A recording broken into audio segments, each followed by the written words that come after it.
Good evening. Good evening. I'm recording this on my tablet.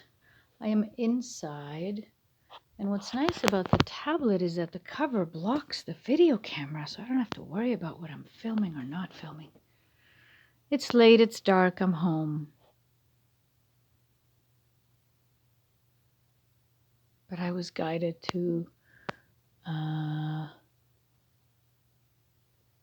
reconnect with this channel, with this project of mine, with you, whoever you are.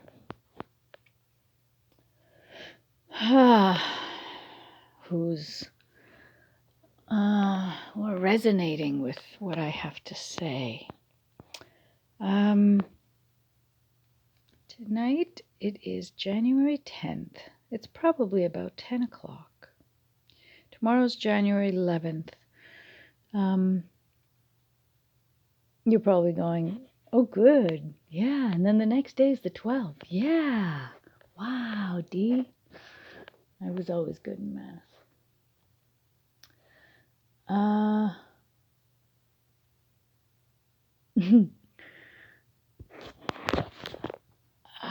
There's so much to say, and yet I do not want to fall into stereotypical wishes for the new year or comments on the situation here or anywhere else.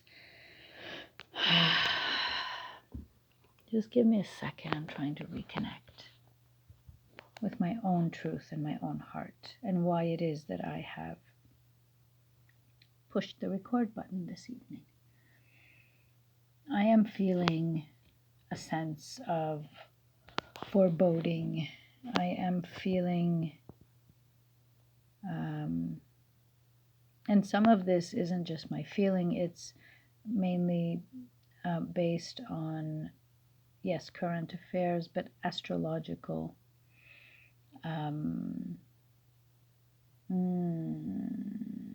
predictions, I guess you could say. A number of astrologers are naming the coming week as a rather explosive one. For example, last year, at the beginning of what we now know as the pandemic, there was a conjunction at 23 degrees of Capricorn at the beginning of January 2020. And next week, there's a new moon at exactly the same degree. Now, there are 12 signs, each with 30 degrees. I'm not going to do the math. That's a lot of degrees. And so the fact that around the same date, January 12th, 13th, a year later, there's a new moon which heralds new beginnings on exactly the same degree in Capricorn, where all of this began. There's something auspicious there. There's also the fact that I believe that 5 planets in the next week or so will be going direct, and they will all be in the area of Aquarius. Direct as opposed to retrograde. Last year we had a retrograde parade. There were so many planets that were retrograde, which basically means that things are at a bit of a standstill and it's not exactly a go, go, go energy.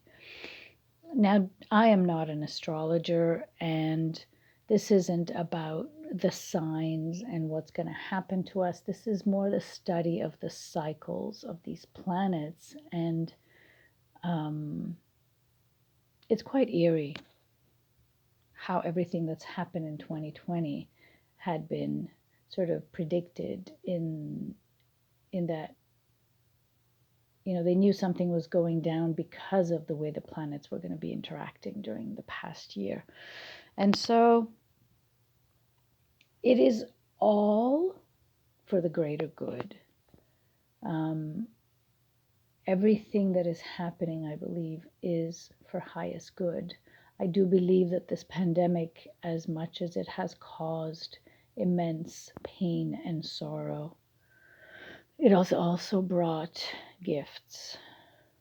And we have probably each one of us has spent way more time home, whether it be alone or with our significant others or our children or our families or whoever it is that we live with. A lot of prise de conscience, a lot of reality checks.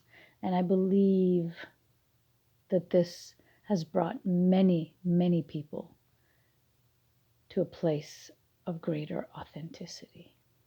That, to me, is truly a gift. Whether that authenticity can lead to a marriage or a divorce, a quitting of a job or a change of career or a move, whatever that authenticity leads to, there's no right or wrong. But I get the sense that we are all,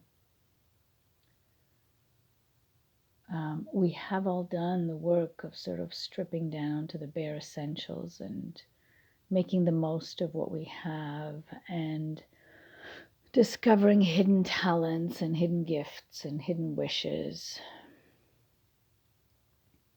And I do believe that once this passes, because it will, I don't believe life will ever go back to what it was before. And that's a godsend, because it wasn't exactly the kind of society that you would pine for or ache for or wish you could go back to. I do believe that what we will build once all of this unravels will have been worth the wait, so to speak. It will be built on each one of our authentic sort of conscious awakening. Whatever we do when we are given the freedom to do again, whoever we get together with, whoever we go hug when we are going to be free from hugging, whoever we go have dinner with, whoever, whatever, you know what I'm saying? What we are going to choose once we are again given the freedom to go out and connect and do and be and create out there. I feel that it's going to be so beautiful because so many of us are going to be guided to do and to be from a much more authentic place. And you see, when I started this, I sort of felt a little foreboding. I felt like, if this week is anything like what the astrologers are talking about, hang on to your proverbial hats. Now, of course, we could use the metaphor of a diamond which is surrounded by carbon. And I believe that what's going to be happening in the next couple of weeks is that the carbon is going to be broken. All the masks and all the layers of untruth that are covering the beauty of the diamond are going to be smashed, broken, unraveled, destructed, and all those wonderful things, which is only going to give us access to the diamond. However, it is not always a comfortable place to be. It's messy. Even making your dream come true can be messy. Messy, uncomfortable, painful, a lot of letting go. Grieving is a big part of it.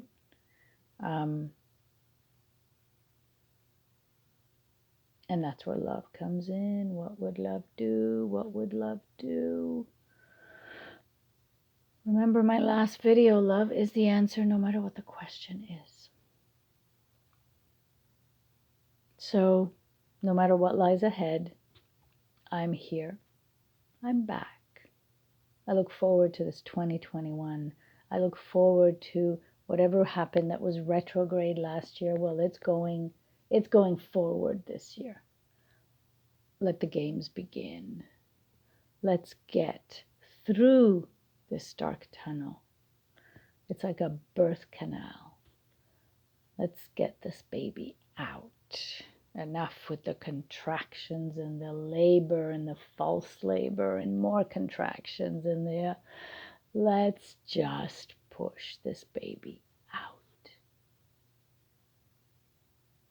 and see if we can hold on to the anticipation and the excitement of meeting this authentic baby, all the while breathing through the pain of the contractions and the pushing. So, didn't think that was going to go there. Sending you all much, much love. I feel better. This has been good for me. I hope there's something in there for you too. Lots of love. Good night.